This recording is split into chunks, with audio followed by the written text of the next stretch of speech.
하나님께서 오늘도 새 하루를 시작하셨습니다. 12월 9일 목요일 아침 묵상의 시간입니다.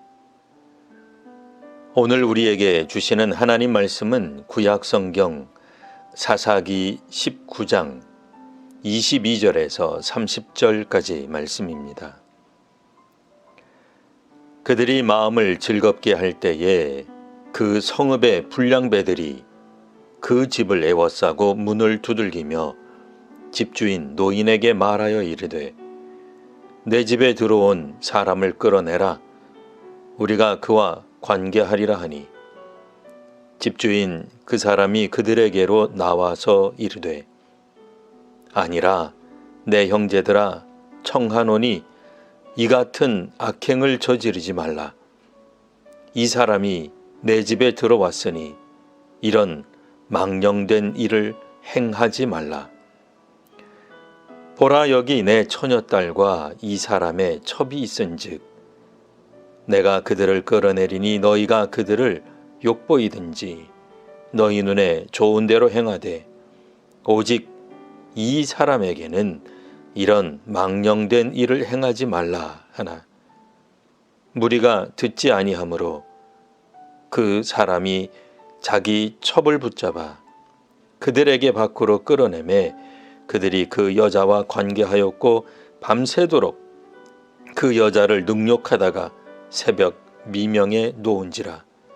동틀 때에 여인이 자기의 주인이 있는 그 사람의 집 문에 이르러 엎드려져 밟기까지 거기 엎드려져 있더라.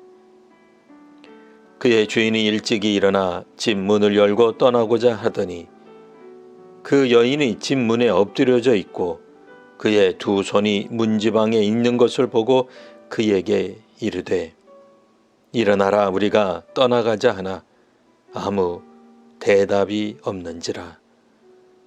이에 그의 시체를 나귀에 싣고 행하여 자기 곳으로 돌아가서 그 집에 이르러서는 칼을 가지고 자기 첩의 시체를 거두어 그 마디를 찍어 12덩이에 나누고 그것을 이스라엘 사방에 두루 보내매 그것을 보는 자가 다 이르되 이스라엘 자손이 애굽 땅에서 올라온 날부터 오늘까지 이런 일은 일어나지도 아니하였고 보지도 못하였도다. 이 일을 생각하고 상의한 후에 말하자 하니라. 아멘. 죽은 사람의 영혼을 뜻하는 망령과는 다른 의미의 망령이란 단어가 있습니다. 오늘 본문에서는 레위인 일행을 자기 집에 들인 집주인 노인이 동네 불량배들에게 이 사람에게는 이런 망령된 일을 행하지 말라고 할 때 망령이란 말이 사용되고 있습니다. 망령이란 정상에서 벗어난 말과 행위를 일컫습니다. 비정상적인 상태를 말합니다. 안타깝게도 오늘 본문에서는 이런 비정상적인 상식 밖에 망령된 일을 행하는 사람들이 여럿 나옵니다. 먼저 베냐민 지파에 속한 이 마을 불량배들입니다. 이들은 자기 마을에 머문 나그네에게 몹쓸 짓을 하려 합니다.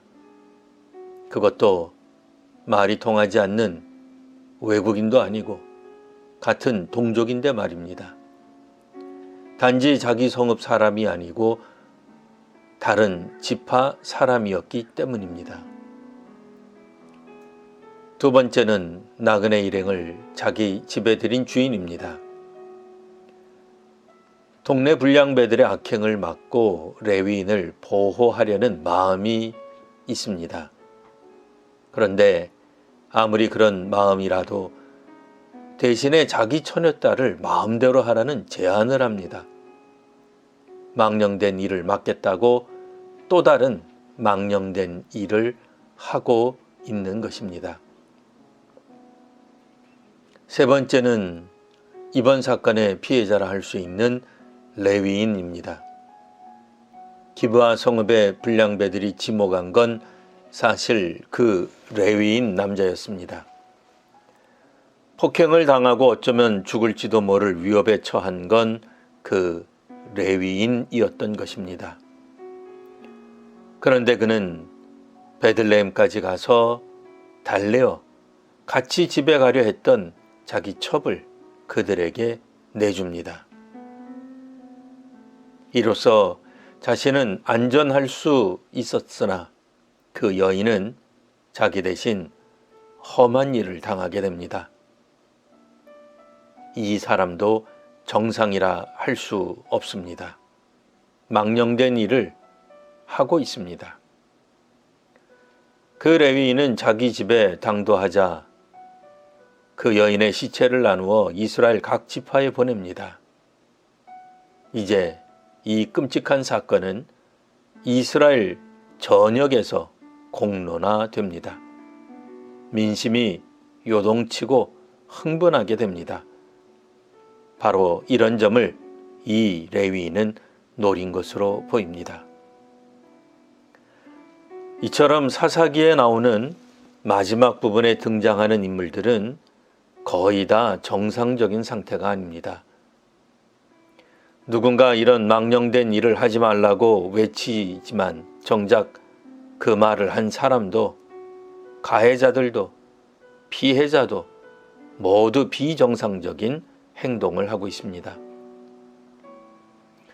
남자를 폭행하려다 여인을 대신하는 베냐민 지파의 마을 불량배들, 레위인을 보호한다고 딸이나 레위인의 첩을 데려가는 집주인 노인, 그 억울하게 주인 여인을 이용해 복수를 계획하는 레위인 모두 제정신이라 하기 어렵습니다. 이런 일이 하나님께서 택하신 선민, 출애굽을 경험한 위대한 나라 이스라엘에서 도대체 어떻게 일어날 수 있었을까요? 아무리 올곧은 역사의식이나 영적 체험을 가진 개인과 민족이라도 자기 소견에 오른 대로 행동하게 되면 이런 망령된 일을 할 수 있습니다. 해방의 기쁨도 잠시 남침으로 인한 비극을 우리는 겪었습니다. 동족인데도 지역이 다르면 공격합니다. 내 편은 무죄이나 네 편은 유죄라 합니다. 한 집단, 한 나라의 권좌에 오르기 위해서는 더는 우리나라, 우리 민족은 없습니다. 그저 다수의 의견이면 빼앗는 것도 정당하다고 여깁니다. 베냐민 지파가 다른 지파에 비해 약했는지는 몰라도 그들도 사회적 약자에 대해서는 폭력을 행사합니다. 베냐민 마을에 다수가 원한다고 그 행동이 옳은 것은 아닙니다.